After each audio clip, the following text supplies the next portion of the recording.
Hello and welcome to Edison TV. Today I'm joined again by Alan Gold, who is Senior Investment Director and Lead Investment Manager of the Aberdeen Private Equity Opportunities Trust. Alan, thanks for joining us today. Thanks for having me. Now, despite the uncertain environment, APEO has been able to deliver 5% NAV total return to end September 2023, and well, maintain the long-term outperformance of the public markets. So maybe you can talk us through what do you consider the key drivers for that? Yeah, thanks, Milos. So it's worth saying, I mean, as a manager of this trust, we remain really pleased with the performance here, both in the short run, but also longer term as well. So really, since the Ukraine war emerged and interest rate rises came through, the trust has grown its NAV every quarter. And looking more longer term, it's grown annually in terms of its NAV every year since 2010 and has a long-term annualized NAV total return of 11.3% since inception over 20 years ago. So it's worth taking a step back here. APEO is focused on the buyout segment of the private equity market, specifically the mid-market of that segment. And so we're talking about businesses that are typically niche market leaders, profitable, cash generative, and are revalued every quarter. And if we look at the earnings growth here in these businesses, it's been strong. It's continued to be strong in spite of the inflationary environment and interest rate rises. For example, if we take our top 50 companies in the trust, which equate to around 42% of the portfolio, their earnings have grown by 29% over the last 12 months. So that's helped to drive the NAV growth during the period.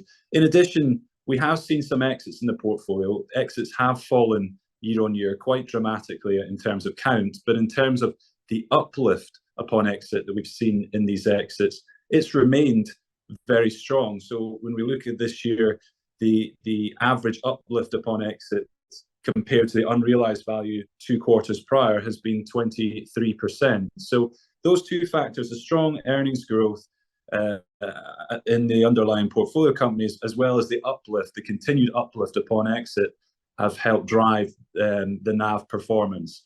And then it's worth taking a little bit of a deeper dive into the managers that we back, because we're backing managers here that really create value, often are sector specialized, but certainly have strong value creation capabilities through portfolio teams of functional experts or former CEOs that are able to support their portfolio companies in their growth. And we think that's going to define the success of private equity over the next decade, is that ability to create value over and above company management plan that really will define your success. And we think the managers that we partner with do that very, very well, and that's helped drive this underlying earnings growth that we've seen. But also in terms of the sectors that APEO has exposure to, is typically more resilient sectors, typically non-cyclical, so parts of the technology sector, healthcare, business-to-business services, consumer staples. That's the majority of the portfolio, and that's why we've continued to see this growth through the periods. So it's not to say there hasn't been headwinds. There absolutely has. Obviously, we've mentioned that the M&A market has been much slower this year, that valuation multiples have declined during the year. So we saw around almost a 2-turn reduction in the median valuation multiple when we look at our top 50 companies.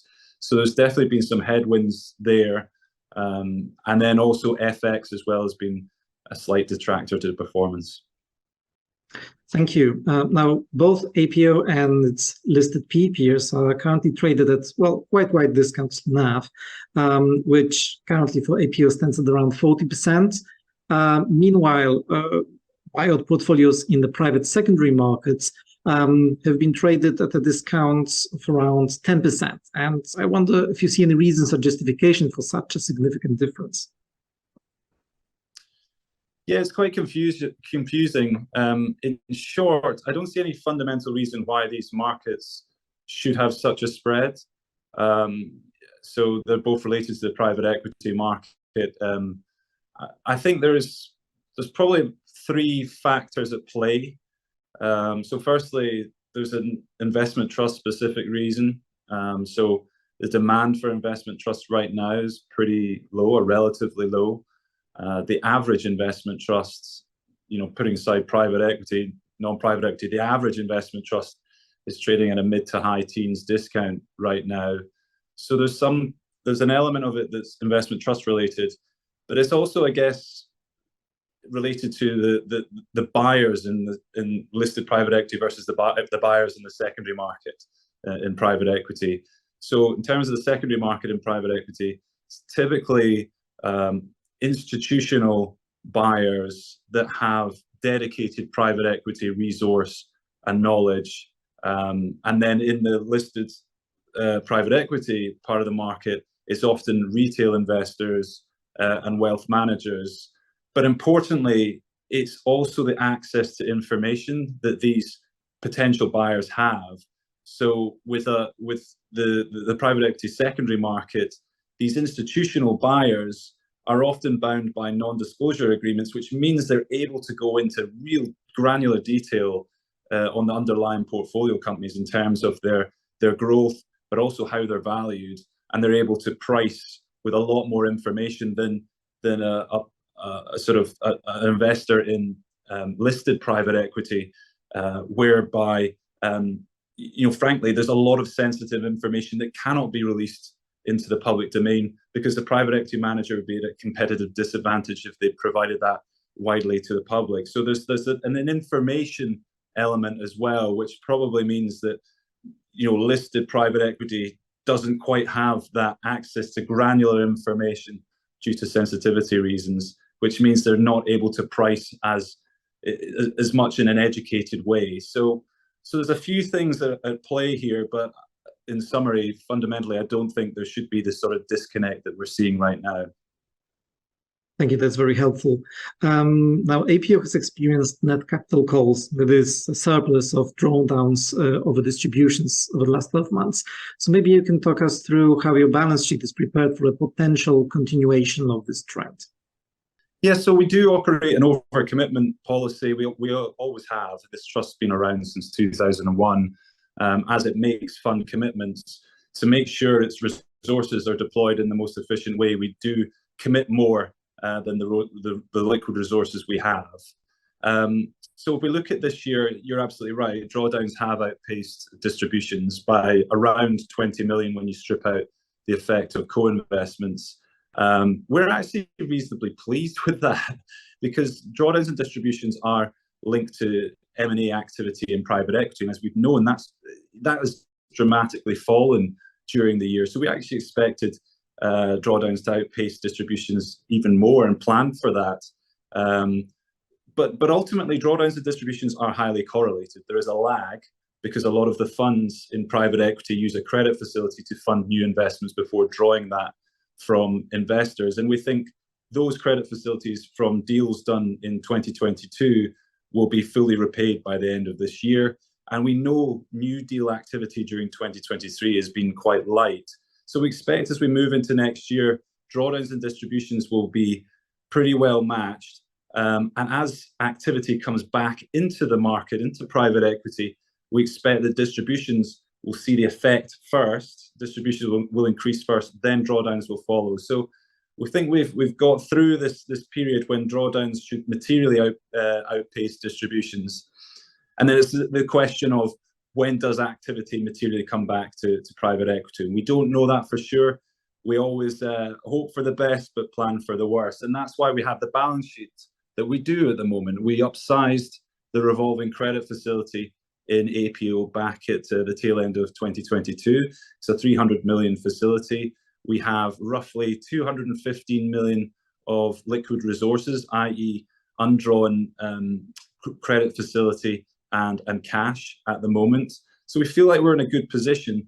Commitments are around 650 million, and we expect that they'll be drawn materially over the next 3 to 5 years. And our overcommitment ratio, which is one of the key things that we monitor, is at the lower end of the target range, which is between 30 and 75%. So we feel like from a balance sheet perspective, we're in a good position, and we feel like drawdowns and distributions should broadly match or correlate as we move into 2024. And in this context, maybe you can shed some light on your recent investments and also your approach to further investments in the near term. Yeah, of course. So we kind of abide by the cliche that money tends to flow into private equity at the wrong time and flow out of private equity at the wrong time, i.e. a lot of people are attracted to private equity in the good times, and a lot of people exit it first when times become tougher. What we try to do in APEO is remain consistent in our deployment. So we've been active on primaries, secondaries, and co-investments so far this year at a slightly slower pace because of the slower pace in private equity as a market overall. But we remain deploying into new opportunities.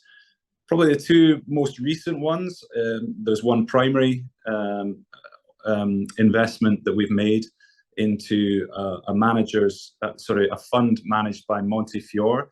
Montefiore is a manager we've known for a decade. We think it's one of the finest private equity managers in France. They've got a really strong consumer and B2B services expertise.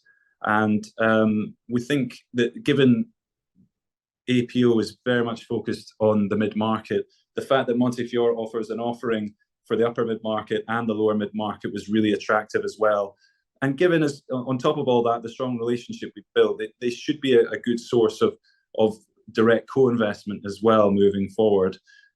So, a really good manager, mid-market focused, one of the leaders in France that we think is highly attractive to have in the portfolio. And then from a direct investment point of view, we recently participated in a single asset secondary of HR Works alongside the lead manager, Maguire Capital Partners. Now, HR Works is a cloud-based HR software provider that serves SMEs mainly across the DACH region. And it's a mission-critical product. So we're talking about things like colleague performance management, time management, travel, recruitment, corporate benefits. It allows SMEs to manage all of those things in a very efficient way. So it is one of the last things that an SME would not pay for. So it's pretty sticky as a product. We were actually invested. I say we, Aberdeen Private Equity, has invested in this business before when it was very small. So we've been able to track this business over the last 4 or 5 years very, very closely. And now that it's a certain size, as we know, APEO makes co-investments over 100 million in enterprise value. We think it's the perfect time for APEO to get involved. There's a hell of a lot still to do in terms of value creation here. But in addition, when it comes to the time to exit in 4 or 5 years, perhaps, we think there'll be interest from trade buyers. We think that larger PE will be very interested in this asset. And even, with a tailwind, and if the markets are right, could be ready for the public markets as well. So we think there's optionality upon exit, albeit it's more likely to be a trade or a private equity buyer. Thank you. And finally, can you maybe give us some background to the recently announced sale of APEO's investment manager to Patria Investments? Yeah, so the first thing I'd say is the manager is really excited about this opportunity. So the whole management team of APEO will as it's proposed, move across to Patria upon the transaction closing. And the management team is not expected to change. And the board of APEO has been given assurances to that effect by both Aberdeen and Patria. It's also worth noting the strategy of APEO will not change. It's still focused on mid-market private equity, principally in Europe, through funds and direct investment, principally co-investment. So that's not expected to change. And then it's worth giving a bit more insight into Patria, because it's not a name that many people in Europe will be familiar with, but it's very much the market leader in Latin American private equity. The group will have around or close to $40 billion of assets in private markets upon transaction close, and it has over 350 investment professionals across the globe. It's got a huge presence across the globe, both in terms of office network, but also in terms of investors. We're really excited to be a part of that group, and we think that Patria can bring a lot to APEO through its strong global networks and client base. So, as I say, keep saying it, but very excited about that potential. The thing to note here is the board are currently conducting its work around the transaction, just to make sure this transaction is in APEO's shareholders' best interests. So they're currently undertaking that work. But also worth noting that since Aberdeen informed the team of their strategic review around private equity, the board has been brought inside and kept fully informed on that front. The board has met with Patria prior to signing of the deal, and will continue to meet with them over the coming weeks and months ahead. So it's been highly involved, and again, reiterating, has had assurances that the management team will not change. So it's very much business as usual at the minute for us, and the board will notify shareholders when there's an update to be made. But overall, we see this as a very good thing, provides certainty around the team and positions us for further growth. Alan Gold, Lead Investment Manager of the Aberdeen Private Equity Opportunities Trust, thank you very much for your time.